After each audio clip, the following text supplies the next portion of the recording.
Okay, Assalamualaikum dan selamat sejahtera. Saya Waziri Wazir. Okay, kita jumpa lagi kali ini dalam cerita ringkas tentang fotografer lah. Kita nak kata sembang tak juga pasal sembang ni. Kena ada kawan kan, kita just, maksudnya saya seorang saja. Nak cerita tentang, orang kata apa, best ke tak best jadi jurufoto ni kan. Okay, dia macam ni lah, dia ada best dan tak best ni lah. Best dia macam, kita ni macam dari dulu lagi dianggap macam frontliners ni maksudnya bukanlah macam orang kata yang sekarang ni kan. Yang sekarang ni maksudnya macam pekerja, orang kata frontliners daripada jabatan Kementerian Kesihatan, yang macam doktor, jururawat, nurse ni yang kerja merawat orang ni kan. Frontliners dalam arti kata jurufoto ni atau media ni lah, bila ada apa-apa event ke peristiwa ke, biasanya kita akan berada di hadapan peristiwa tersebut untuk merakam peristiwa tersebut lah. Bukannya orang yang kata duduk di, macam kalau sebelum ni orang biasa tengok news depan TV, depan kaca TV kan. Tapi kalau jurufoto ni, di jurufoto ataupun orang kata apa, media lah, sama ada jurufoto ataupun wartawan, dia sentiasa berada di hadapan. Kadang-kadang berada di depan VIP pun, pasal kita nak merakamkan apa, event tu lah. Contoh lah, kalau ada acara hari kebangsaan, ada acara-acara bersejarah, jurufoto ni dia akan ada di depan stage utama tu. Kadang-kadang bukan ada di depan stage utama tu, kadang-kadang VIP duduk depan, kita berada bersama-sama dengan peserta yang buat persembahan dengan VIP tu, pasal kita nak ambil gambar dekat situ kan. Sama juga macam ya, kerjaya saya di Jabatan Penerangan ni. Contoh untuk isadat pertebalan Seri Paduka Baginda yang di Pertuan Agong, kadang-kadang kita ada tak jauh daripada singgasana tu. Maksudnya kita berada di hadapan dan menyaksikan peristiwa bersejarah, dan kita juga orang kata apa, merakam peristiwa bersejarah tu. Dan sama juga macam acara penting yang lain, macam media massa yang ada sebenarnya yang lain tu, dia banyak lagi skop dia tu. Macam dia orang ada cover dekat artis, ada cover crime, jenayah, aksiden, benda-benda yang macam tu, dia orang sentiasa berada di hadapan untuk membuat liputan. Cuma dari segi pendapatan tu mungkin taklah sehebat macam orang yang engineer, pilot kapal terbang, apa ni, doktor, mereka yang bekerja dengan oil and gas kan. Pendapatan mereka tu memang tinggi lah.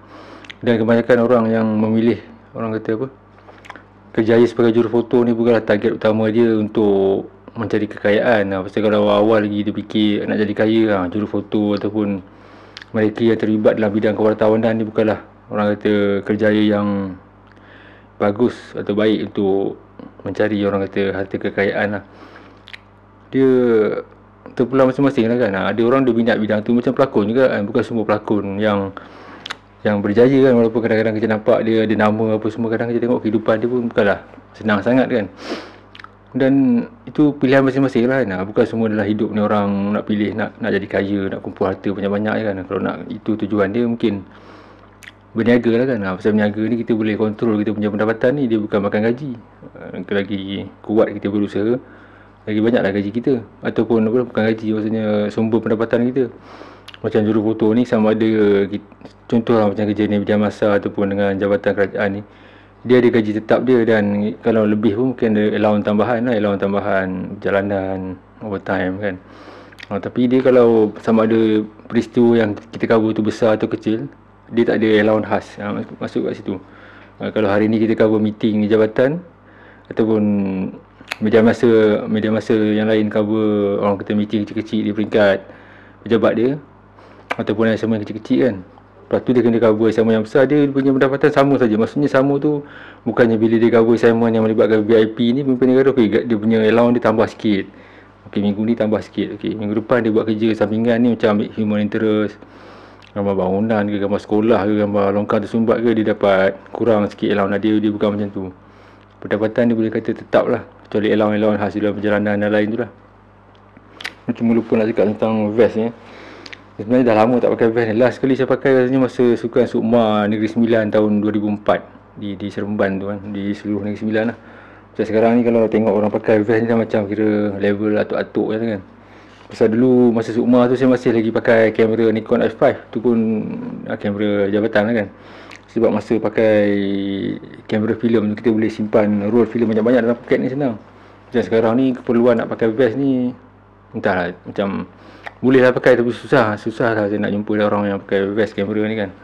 Sekarang ni memory card pun kecil, 1-2 memory card dah boleh cover untuk seminggu, mungkin sebulan, 2 bulan punya assignment pun mungkin boleh. Kalau kita ada memory card, kita boleh transfer kepada telefon atau laptop, dah cukup lah. Macam dulu tu saya pernah cover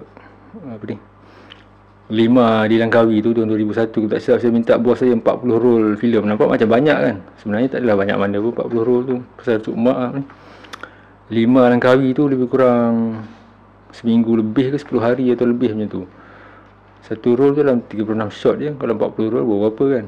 So macam nampak macam banyak lah, tapi taklah banyak sangat kan. Bandingan sekarang ni bawa 1 atau 2 memory card 32GB, 32GB dah lebih daripada cukup dah. So orang kata apa, itulah berbalik kepada best ke tak best jadi juru foto ni. Banyak yang best daripada tak best lah. Yang kurang menarik mungkin dari segi pendapatan tu kurang sikit lah kan. Taklah sehebat doktor ke apa, lawyer ke engineer kan. Walaupun nampak macam hebat, kita keluar masuk istana, dapat masuk pejabat Perdana Menteri ataupun berada di hadapan pentas utama masa peristiwa bersejarah kan. Itu kelebihan lah. Dia kepuasan dia tu, itulah macam orang lain dapat tengok news tu lewat, kita berada di situ tu live, kita dapat tengok benda tu kan. Ada masa je macam contoh macam ada persidangan ASEAN ataupun peristiwa betul besar kan, kita dapat tengok semua pemimpin negara-negara ASEAN, lebih kurang 10 pemimpin negara ASEAN berada di pentasnya sekali. Bagi setengah orang mungkin susah lah nak jumpa benda tu kan. Orang kata nak tengok susuk tubuh pemimpin tu di hadapan mata mereka tanpa tengok di skrin TV ke apa kan. Kita boleh tengok pergerakan orang, boleh dengar orang bercakap, input-input yang inilah yang hanya orang boleh tahu, orang selain daripada luar, daripada media massa ni tahu melalui surat khabar ataupun media online lah. Cuma cabaran dia zaman sekarang ni, kepantasan media tu, kita macam terpaksa berlumba dengan netizen. Netizen ni maksudnya orang ramai sekarang ni semua dah ada akses kepada telefon. So mereka lagi cepat kongsikan orang kata berita tu, pasal mereka tak perlu, orang kata tak ada gatekeeper. Dia ambil gambar, dia post saja gambar tu kan. Orang pun boleh tengok. Macam kita kalau juru foto yang berkhidmat dengan media ni, dia ada gatekeeper. Dia maksudnya ada disiplin tertentu yang dia kena jaga lah. Dia tak boleh ambil gambar terus post, nak kena tengok dulu gambar tu tentang apa, ada caption dia dulu. Contoh macam yang terbaru ni yang saya ada simpan ni, tentang Getty Images punya fotografer, masa dia ambil gambar Olimpik Rio kan, dia punya deadline dia lebih kurang 120 second. 120 second lebih kurang 2 minit. 2 minit tu maksudnya daripada mula saat dia ambil gambar sukan di padang tu, dalam tempoh 120 saat tu, gambar tu dah boleh diakses oleh semua orang lah maksudnya. Bila dia petik gambar tu akan terus transmit kepada editor. Dia ada 3 editor, foto editor dia. Dia tengok gambar tapis, lepas tu lepas kepada foto editor ni, dia akan letak caption, naratif semua dan terus kepada media online. Memang begitu punya cepat lah masa cara penyampaian gambar dia tu. Cuma kita tak boleh banding lah dengan live punya feed lah. Itu memang lagi laju lah kan. Cuma dulu saya masih ingat lagi masa mula kamera digital, media masa pakai kamera digital tu, kalau sama-sama pergi sama sebelah pagi, kadang-kadang petang baru diorang upload gambar. So benda tu tak ada nak rushing sangat. Boleh lepas ambil gambar tu boleh lepak-lepak, minum apa semua. Sekarang ni tak boleh dah. Dia lepas ambil gambar tu, kalau boleh orang kata transmit gambar tu dengan segera lah. Biasanya kalau yang tak ada akses kepada wifi ataupun wireless transmitter tu, lepas ambil gambar tu, orang pergi warung kopi kejap, download, tulis caption, hantar, barulah orang selesa nak minum ke apa ke.